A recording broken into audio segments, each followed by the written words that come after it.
Many of our viewers have school-going children and are very interested in learning more about the education process in the US. We have with us Mr. William Ries, Principal of Carden Academy of Santa Clara, to tell us a little bit about what makes a school tick. Welcome, Mr. Ries. Thank you.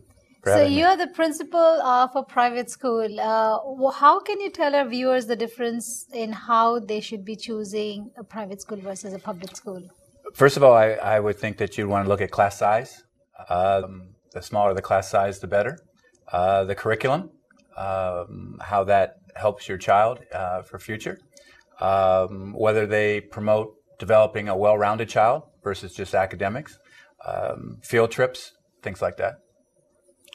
So you've obviously been in this field for some time. Can you tell us a little bit about what all you've been involved in? I've been in education since for 37 years, 1973. I started with Carden Academy, and I'm still there. So all 37 years have been with Carden Academy. 37 years. So can you tell us a little bit about the changes that has happened in all these years for education? Well, obviously, a lot of multicultural kids, I'm sure.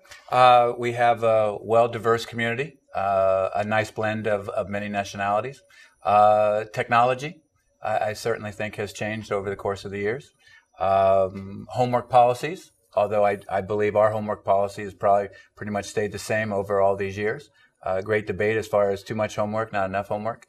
I think those are a couple of the things.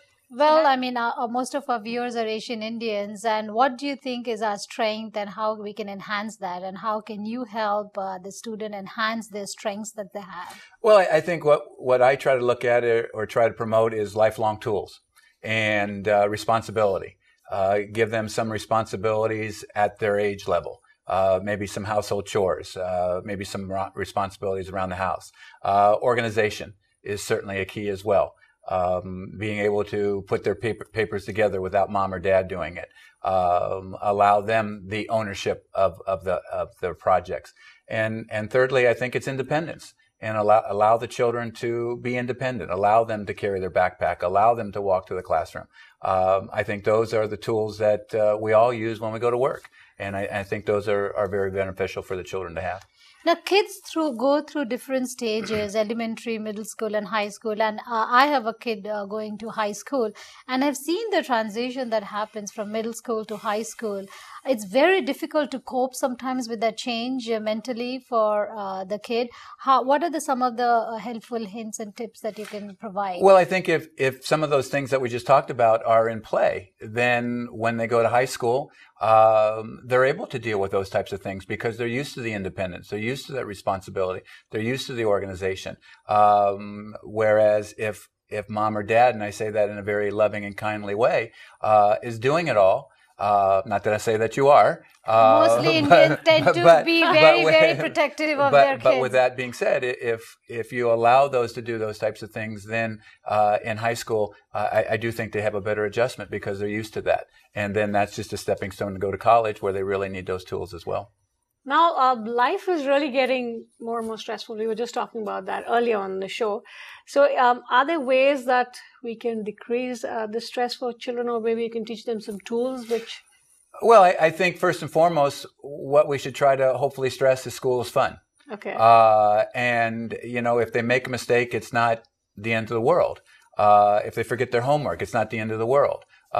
That's part of the responsibility to teach, and they'll get up the next day and be able to come to school and learn from that. So I just think school will be fun, and stressing the idea of developing that well-rounded child. I think that's the key, to have that balance between the academic and social.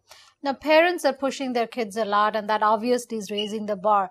Do you see over the years the bar has come to a level when you think we should stop and, focus on other aspects of rounding, have a rounded child? I think it's important.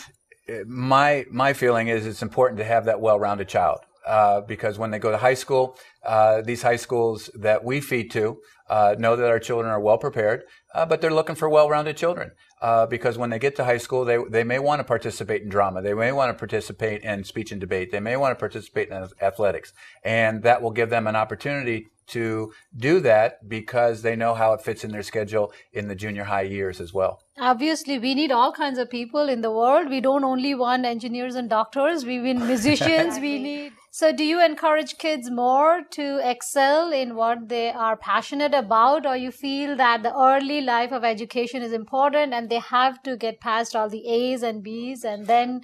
Well, I think they should enjoy the journey as it goes. I think they'll get through it fast enough and they'll end up in high school and college soon enough. So I think that part of that is to enjoy the journey, enjoy some of those other types of things, and take it a day at a time.